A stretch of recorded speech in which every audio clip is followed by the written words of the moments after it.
النهاردة احنا هناخد جولة سريعة في أشهر مدينة مصرية على مستوى العالم. أكيد انت عرفت اسم المدينة. صباح الفل يا جماعة، عاملين ايه؟ النهاردة جولتنا من قلب الجيزة، المدينة اللي تقدر تقول فيها كل حاجة: تاريخ، ناس، نيل، زحمة، وكل ركن فيها ليه طعم مختلف. وعشان مدينة الجيزة مدينة مش صغيرة، ده مدينة كبيرة وما ينفعش يبقى ليها فيديو واحد، فقررت أعمل أول فيديو في الشارع وسط الناس، والفيديو التاني للأماكن السياحية. هنا الأهرامات، الحكاية اللي بقالها آلاف السنين ولسه بتخلي العالم كله يتكلم عن مصر. والجميل إن الجيزة مش بس أهرامات، لأ، دي فيها شوارع مليانة حياة، من أول فيصل والهرم لحد الدقي والعجوزة، كل منطقة ليها جو. الجيزة موقعها مميز جداً على ضفة نهر النيل الغربية، يعني وانت واقف هنا تشوف القاهرة قدامك على طول، وبينهم النيل بيجري كأنه فاصل بين الماضي والحاضر. أيام الفراعنة كانوا بيسموها بكلمة معناها المدخل أو البوابة، لأنها كانت بوابة مصر من ناحية الغرب، يعني اللي جاي من ورا النيل أول ما يعدي يدخل من هنا، من الجيزة. ولما جه العرب وسكنوا هنا الاسم اتغير شوية واتقال عليه الجيزة، بس المعنى فضل هو بوابة القاهرة وممر الناس اللي رايحة وجاية. هنبدأ من قلبها، ميدان الجيزة نفسه، ده اللي تقدر تقول عليه قلب المحافظة النابض. الناس رايحة جاية، الميكروباصات ماشية في كل اتجاه، وكل شارع بيودي على حكاية. ومنه تقدر تطلع على ميدان النهضة اللي جنبه جامعة القاهرة وتمثال النهضة المشهور. هناك بتحس بعراقة المكان، تاريخ وتعليم في نفس الصورة. كل ميدان في الجيزة ليه طابع خاص: ميدان الجيزة الشعبي، ميدان النهضة التاريخي، ميدان لبنان العصري. كأن المدينة دي بتجمع كل العصور في مكان واحد. وكل شارع من الشوارع دي ليه روح، من شارع الهرم اللي ما بينامش لحد كورنيش الجيزة اللي على النيل. هناك الجمال في بساطة المنظر وصوت المية وانت ماشي. ولو سيبنا الميادين شوية ونزلنا على كورنيش النيل هنلاقي واحد من أجمل شوارع الجيزة كلها، شارع البحر الأعظم. الشارع ده يا جماعة ليه طابع خاص، من أول ما تمشي فيه تحس بالهواء النظيف وريحة النيل. على يمينك المية بتمشي بهدوء، وعلى شمالك العمارات والكافيهات والمطاعم اللي منورة طول الليل. ومن الشارع ده تقدر تطلع على مناطق كتير مهمة زي الهرم والجامعة، وكأنه شريان بيوصل الجيزة ببعضها، واللي مشي فيه مرة مستحيل ينسى المنظر ده.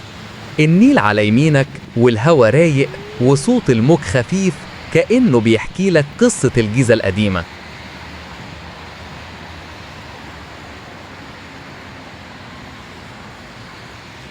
ولو مشينا شوية هنلاقي مركز البحوث الزراعية.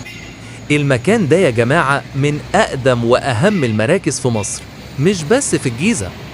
اتأسس من زمان علشان يكون عقل الزراعة في البلد، يعني أي حاجة تخص الزرع أو التربة أو المحاصيل العلماء هناك بيدرسوها وبيطوروها عشان الفلاح المصري يفضل دايما سابق بخبرته. وطول ما احنا ماشيين قصاد مركز البحوث الزراعية على طول هنلاقي مكان كلنا عارفينه من واحنا صغيرين: حديقة الحيوان. الحديقة دي يا جماعة مش مجرد مكان فيه حيوانات، دي ذكريات طفولة لجيل ورا جيل. اتفتحت من أكتر من 100 سنة، وكانت من أكبر وأجمل حدائق الحيوان في الشرق الأوسط. بس هي دلوقتي مقفولة عشان التطوير، وإن شاء الله هتتفتح قريب. مدرسة السعيدية الثانوية.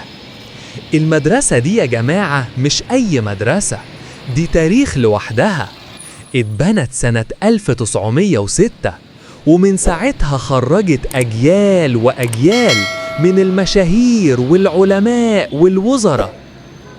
مبناها كبير وفخم على الطراز القديم، ولما تبص عليه تحس إنك قدام مدرسة بجد، مش مجرد مبنى تعليمي.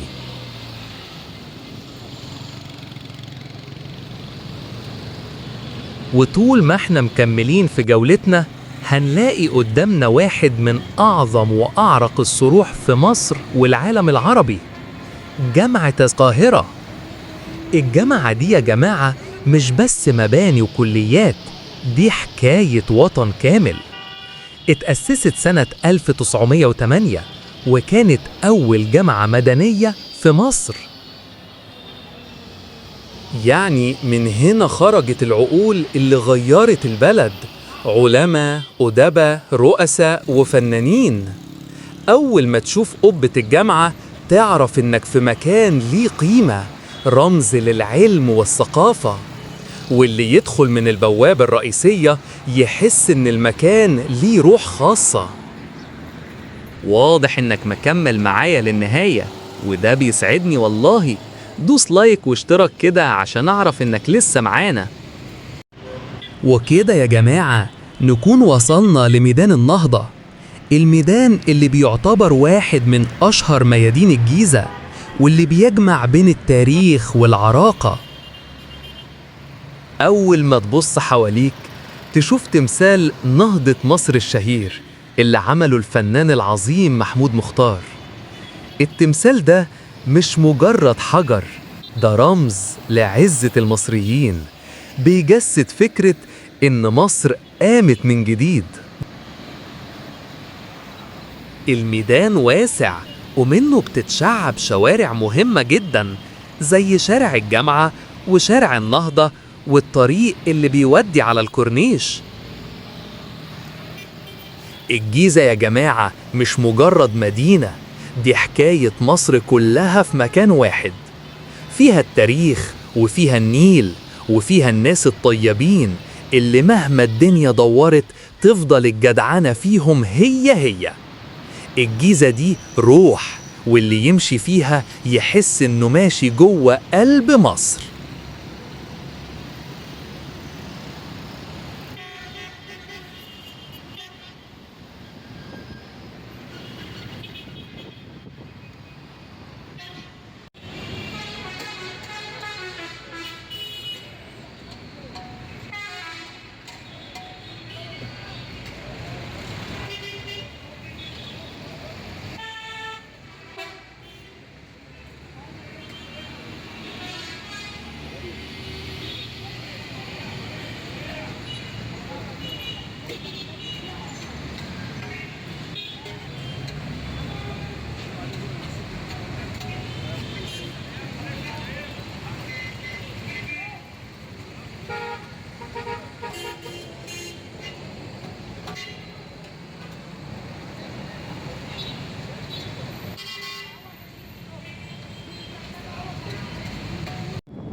إيه اللي عمل كده؟